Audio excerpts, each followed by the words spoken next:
पूर्व मुख्यमंत्री हेमंत सोरेन की भाभी सीता सोरेन भाजपा में हुई शामिल, बाबूलाल मरांडी ने किया स्वागत। नमस्कार, आप देख रहे हैं न्यूज़ 69 भारत समाचार के साथ मैं हूं मनीष कुमार झा। आइए अब समाचार जानते हैं विस्तार से। झारखंड मुक्ति मोर्चा संस्थापक शिबू सोरेन की बड़ी बहू सीता सोरेन पिछले कुछ वर्षों से लगातार नाराज चल रही थी। अब उन्होंने वर्तमान गठबंधन सरकार से नाता तोड़ने का फैसला लिया और भारतीय जनता पार्टी में शामिल हो गई। पत्रकारों ने जब बाबूलाल मरांडी से पूछा कि क्या अब भारतीय जनता पार्टी झारखंड में सीता सोरेन के आने से मजबूत हो गई, तो उन्होंने कहा, सबका स्वागत है और सीताराम के पास आएंगे तो स्वाभाविक है, सबका स्वागत है, उसमें क्या दिक्कत है सर। लेकिन लंबे अरसे से आप लोग लगे हुए थे इसमें कि सोरेन परिवार का कोई सदस्य बीजेपी में आया। लंबे वर्षों से तो मैं नहीं जानता हूँ। आज भारतीय जनता पार्टी की उन्होंने सदस्यता ग्रहण की और उनकी स्वागत है भारतीय जनता पार्टी में।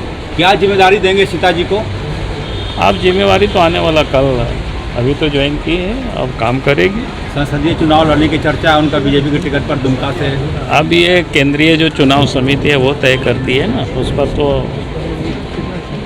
हम तय नहीं करते हैं उसको। लेकिन झारखंड की राजनीति पर क्या असर पड़ेगा इसका? जेएमएम पे, बीजेपी पे क्या असर पड़ेगा?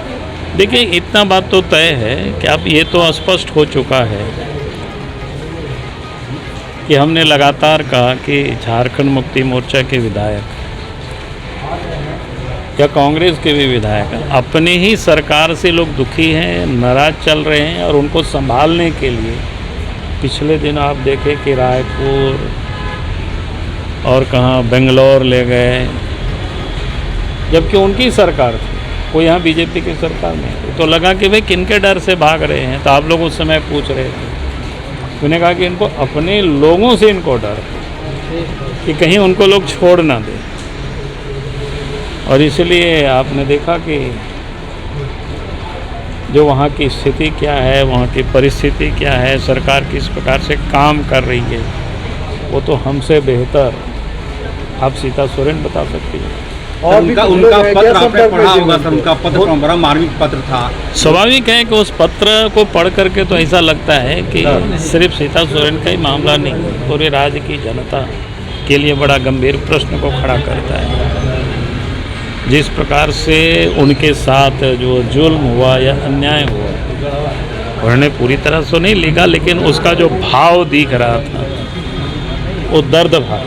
उन्होंने दुर्गा सोरेन का भी जिक्र किया है। नहीं, स्वाभाविक है, क्योंकि वो उनकी पत्नी है और दुर्गा सोरेन शिबू सोरेन के साथ साई की तरह काम कर रहे थे।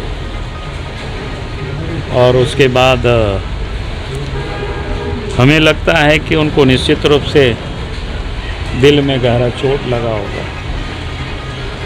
क्योंकि उनके पति की हत्या के बाद, नहीं हत्या नहीं, उनके मृत्यु के बाद उनके जो एक व्यथित रही होगी कितने दिनों से,